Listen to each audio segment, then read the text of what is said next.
Hi, welcome to the My Wave slideshow. This video is to help you to complete the My Wave slideshow and then also review the answers at the end. So the purpose of this slideshow is for you to explore some things about waves, particularly what are waves, parts of the wave, and features of the waves. You're going to learn what those things are, and these are going to actually serve as your notes. So you're going to build your notes as you discover things about waves through videos, etc. All right, let's get started. So on the first slide, it says, what are waves? And the first bullet point says waves can be found everywhere. Ocean waves, we have a picture of that. Earthquake waves, here's a picture of the earthquake waves. Sound waves, and light waves. Now the next bullet point is the definition of a wave. A wave is something that transports blank. So that question mark means you can type in that box. So the first thing you want to do is you want to watch this video clip. It's a short 1 minute or so video clip and figure out what does a wave transport. Now quick hint, the answer for this will be found in the beginning of the video, not towards the end. So in the beginning you'll find the answer. Go ahead and pause this video now, and when you come back, we'll discuss the answer. Waves are all around us, from the light we see to the sound we hear to the earthquake that shakes the ground. The thing that makes a wave is that it transports energy from. So that's the key right there. Waves transport energy. So in this blank right here, we're going to write energy. Okay, let's move on to the next part. So now we're going to learn about the parts of a wave, and we're going to focus on the crest and trough first. So the instructions say watch this video from 2 minutes and 45 seconds to 2 minutes and 57 seconds to learn the definition of crest and trough. Then fill in the blanks with the words top or bottom. So here we have the crest is the blank and the trough is the blank. You're going to use these two to fill in those blanks. And then it says lastly use the labels to label a crest or trough of the wave here. So you have this wave, you're going to label the part that's the crest and the trough. All right, so you want to pause this video and then click on this video link so that you can see what a crest and a trough is. Transverse wave, so we can talk a little bit about the anatomy of a wave. So first, the top of a wave we call a crest, and the bottom of a wave we call a trough. Okay, so the crest is the top. So I'm just going to move that box here. And the trough is the bottom. And so now what I'm going to do, now that I've filled in the blanks for the definitions, now I'm going to use these labels to mark a crest or trough. So remember, any of these top peaks, these peaks that are on top could be a crest. So I could put this label here.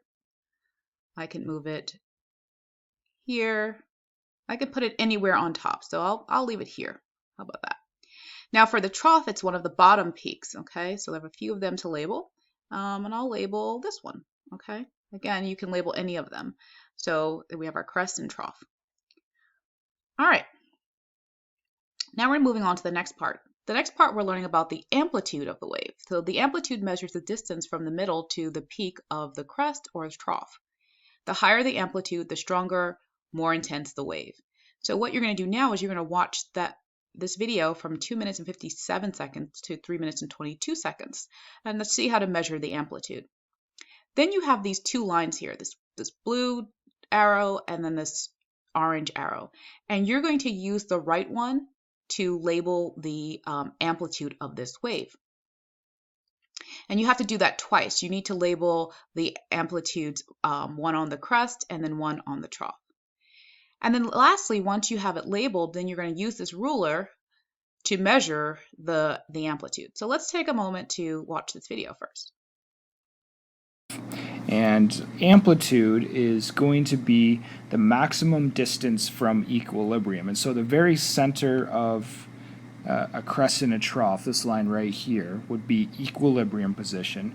And so we have a amplitude represented right here, distance from equilibrium to the top of the crest, and amplitude is also represented right here. The wavelength. Okay, So now that we know what our amplitude is, what we need to do for that is to look for the middle line. And I've drawn it in here in this dashed line. This line goes through the middle. It's the middle line or equilibrium or resting line. That's what we call this line. So it's the center of the entire wave. And now I need to find the right arrow to that will go from the center to the top or from the center to the bottom. So from the center to the crest or center to the trough. And looking at this orange line, it's too big, okay? It goes from the very bottom to the very top. So that line is not going to work. All right, let's try this blue line. Oh, that's perfect, okay? So that is an amplitude. And if I were doing it to, I got to do it twice. If I were doing it to a trough, that would also be an amplitude. So again, I can put this arrow over here as well. It doesn't matter exactly where you put it as long as it's from the middle to the crest or from the middle to the trough. So wherever you want to put your line. Now the next step says to label. So I only need to label one of these since they're equivalent. And what I'm doing is I'm going to move this ruler and I'm going to see what's the height. It's kind of hard to see with that one. Let's try this one.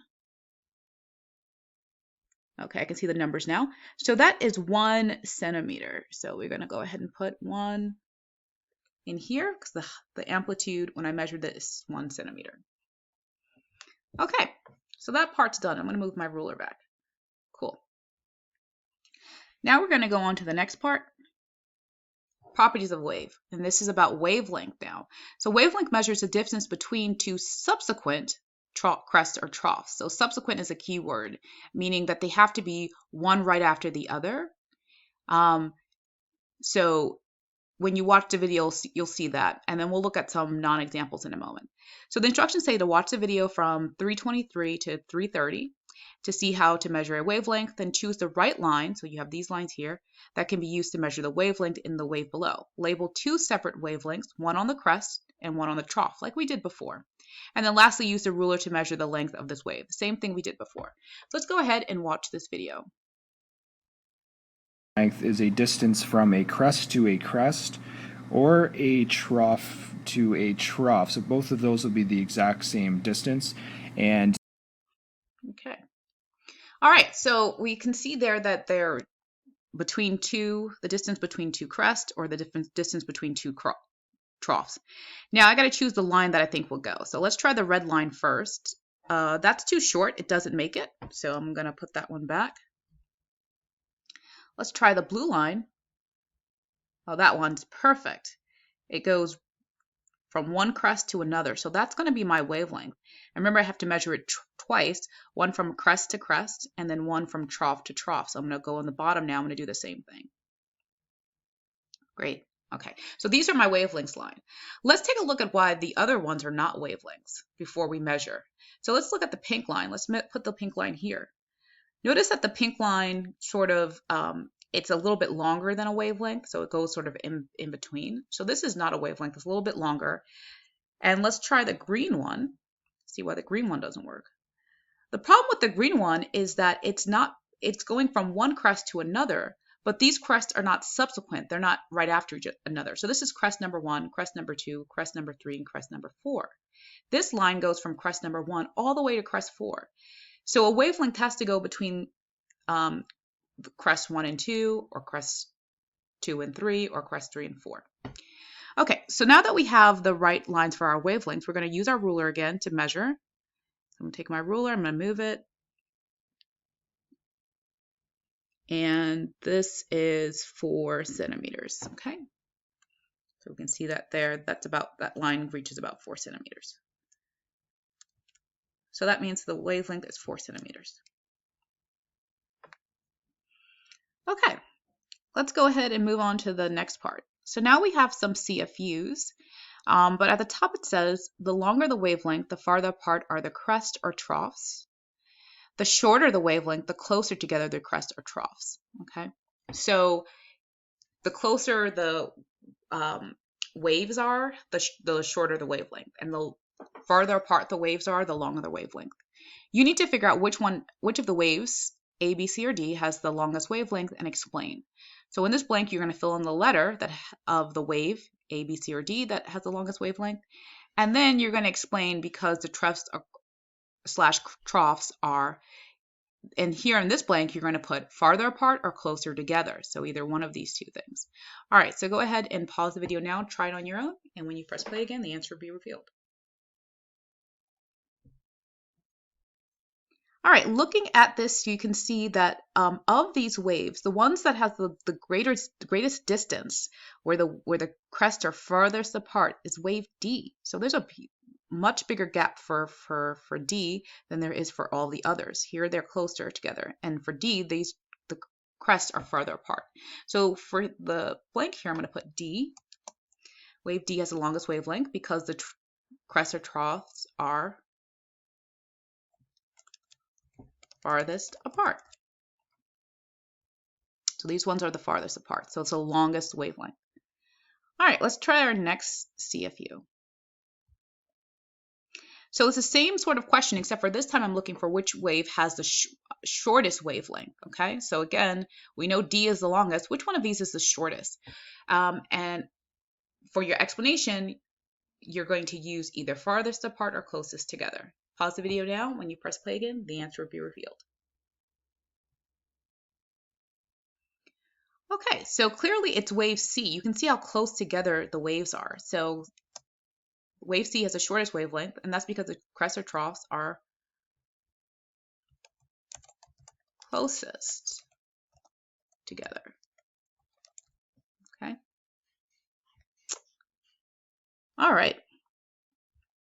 We have one more property that we're going to look at. We looked at crests and troughs, we looked at amplitude, we looked at wavelengths. We're now going to look at frequency. Now, frequency, unlike the other ones, you can't really label it on the wave because frequency, what it measures is the number of waves that pass a given point in a certain amount of time. Now, it's important to note that frequency is not time, it's counting the number of waves, okay? So it counts the number of waves, not time. Now, if you measure the frequency by counting the number of waves that pass in 1 second, then the unit for frequency is hertz. HZ hertz. And you may have heard of that term before. And so if we look at this animation here, you can see this, here's the frequency numbers. Notice how they're changing. So when the waves are longer, it's a lower number, but when they're shorter, when they're closer together, more waves are passing in a second. And so the hertz increase. All right, here we have some instructions. It says delete the box to open the gift of knowledge. Okay, so what we're going to do is we're going to click on this box. So I've clicked on it, and then I'm just going to hit the delete button. Okay, and now here's my gift of knowledge. The faster the wave moves, the higher the frequency, okay? And we can kind of see that.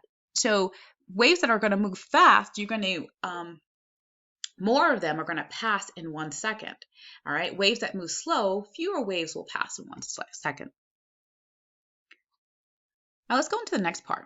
So frequency versus, frequency has this symbol here. It's called mu. It kind of looks like a V. So frequency, that's the symbol, and the units are hertz. Now, there's two waves here, one red and one blue. The red wave on top, 2.5 waves pass in 1 second. So that's 2.5 hertz. And let's see if we can count that. So here's one wave, and then that's 2. And I think the reason why this one is considered 2.5 is because there's a little bit extra sort of on the end. The next one says 5 waves pass in 1 second. So let's count that. We got 1, 2, 3, 4, 5. Yeah, 5. Okay, so there's a total of 5 waves here. And I think there's a mistake here. This should only be 2 waves. We got 1, 2 waves. So let me go ahead and change that. Okay, I'm back. So clearly 2 waves. So going from 1. And when I say waves, I mean wavelengths. So this is 1 and then 2. So then that's a total of 2 waves completely pass in 1 second. So to see that, we're going to view this in presentation mode, okay? And we're going to see the waves pass. Oops. Okay, here we have our point, and we're going to first watch the red wave pass this point. All right, and the time it's going to take is going to be 1 second. So let's take a look. Okay, so in that time, 2 waves were able to pass. Let's go ahead and try and remember when I say waves, I'm talking about complete wavelengths, not 1, 2, 3 peaks. You actually have to count the number of wavelengths, 1, 2. All right, now let's go ahead and try The next one, 5. So 1, 2, 3, 4, 5 passed in 1 second. So that tells you the frequency. You're counting the number of complete waves or wavelengths that passed in that time. Now, one thing that you may notice is that the wavelength and the frequency are inversely proportional, meaning that if you have a longer wave, like here, the red wave is longer, you're going to have a lower frequency. So the frequency here is 2. If you have shorter waves, they're closer together, shorter wavelengths, then they're going to have a higher frequency. More can pass in that time. So notice the frequency of the blue wave is 5, even though the wavelength is shorter. So they kind of work opposite. The wavelength is bigger, the frequency is smaller, and vice versa. All right, now we have our next CFU. The shorter the wavelength, the higher the frequency. The longer the wavelength, the lower the frequency. Okay, so the longer the wavelength, the lower the frequency. So that correction has been made. Because remember, wavelength and frequency work opposite. All right, so it says which wave has the highest frequency? Explain. Okay, so what you're going to do here is you're going to pick the one that has the highest frequency. And we can only tell that from the wavelengths. Because remember, you can't really measure or capture frequency in a picture. You have to actually see the wave moving. So we'll use the wavelengths to figure out which one has the highest frequency. And we'll also use that for our explanation because it has the blank wavelength. So in this blank, you're going to put either shorter or longer. So pause the video now and figure out which one has the highest frequency and do your explanation. When you come back, the answer will be revealed. All right, we're looking for the wave that has the highest frequency. So remember, for the highest frequency, we want the shortest wavelength. All right, so which one has the shortest wavelength? That will be wave C, and we saw that before because the waves are closer together, right? So wave C has the highest frequency because it has the shortest wavelength. Okay, moving on. The next CFU tells us that the faster the wave, the higher the frequency. So waves that move fast are going to have a high frequency because more waves can pass in a certain amount of time. The slower the wave, the lower the frequency. So if you have a slow moving wave, few waves will pass in a certain amount of time. All right, so now we're looking for which one is the slowest, okay? So if it's the slowest, you're thinking about the lowest has the lowest frequency. So go ahead and press pause and see if you can figure out which one is the slowest and do your explanation. Okay, this one requires quite a bit of combining your thinking. So the answer for that, first of all, is D. And the reason why we know it's D is because it has to have the lowest frequency if it's the slowest. Well, remember, the lowest frequency means it's going to have the longest wavelength. D has the longest wavelength. So that means it has the lowest frequency, therefore it's the slowest wave. Okay, so lowest frequency. So notice for our explanation, we had to sort of think about what we knew about the relationship between frequency and wavelength first, so to sort of figure this out. So the longer the wavelength, the lower the frequency, the lower the frequency, the slower the wave. Kind of working backwards. Okay. All right, here's our last part. So in our last part, we're just going to do a final review, and it says examine the labeled wave below. So you see this wave, it has all these different labels on it. There's lines that are labeled A, B, C, and D. There are points, X and Y. And it says, then match the points and lines to the crest, trough, amplitude, and wave. So essentially, which of these points or line represent the crest, trough, amplitude, wavelength? And then for the frequency, what you're going to do for that is you're going to count the number of waves that have passed in 1 second. So they're saying that this entire wave took 1 second for it to pass. How many wavelengths have passed? So don't forget the units. Remember that if it's per second, the units are hertz or HT. And if you need to review, you can watch the first 2 minutes and 47 seconds of this video. So what I'm going to have you do is I'm going to have you pause, and then if you need to, watch this linked video. And if you don't, you can just go ahead and try it. And when you come back, the answer will be revealed. Okay, so we are back. All right, so let's go ahead and take a look at, start with the crest. Remember, crest is the top one of the top peaks. So the only point, so that will be a point, and the only point that's at the top would be point Y. So that's going to be Y. All right, the next one is the trough. So that's a peak at the bottom, and that would correspond to point X. So for crests and troughs, you're going to look for points, okay? Now let's talk about amplitude and wavelengths. For those, you're going to look for lines, okay, that measure certain distances. So let's start with the amplitude. Remember, the amplitude is the distance from the middle or resting point to the top to the crest, or from the resting point to the trough. Now, in our examples here, we have two lines that sort of go up or down. That could be the amplitude, B or D. And the answer has to be B because B starts in the middle and goes up, whereas D goes from the very bottom to the very top. So D is not an amplitude, but B as in brother, is an amplitude. So B is the correct answer. For wavelength, those are the lines that kind of go side to side between either two crests or two troughs. Now remember that the crests and troughs have to be one after the other. They have to be right next to each other. So A is not correct because it's the crests are not right next to each other. There's one in between. So A is not right. But for C, they're right next to each other. So that would measure a wavelength. Okay, finally, for the frequency. For the frequency, what we need to do is we need to count the waves. And we're going to start over here. And we're going to count how many waves have passed in 1 second. And that's going to be our frequency. And the units are going to be hertz. So I'm going to go ahead and put the units in right now so that we can do our counting. Oops. So the units are hertz. And the symbol for hertz is HZ. Okay. All right, so let's go ahead and count. So here's 1 wavelength, 2, 3, 4, 5, 6, 7, 8, 9, 10. So that means that we have 10 hertz. Our frequency is 10 hertz. All right, so I'll count that again for you to see it. We start here at the very beginning. That will count as 1. And then after that, you can just start counting the next one. So that's been 1 whole wavelength, 2, 3, 4, 5, 6, 7, 8, 9, 10. So that's 10 hertz. Now you may be wondering, well, can we start at the bottom? Now the reason why in this wave you don't want to start at the bottom is because the wave actually starts on top. Okay, so you want to make sure that you're starting where the wave starts and then go to the end. All right, so that is it for this wave review. Your next step is to do the practice and take that exit ticket. All right, folks, I hope this was helpful. Have a quality day.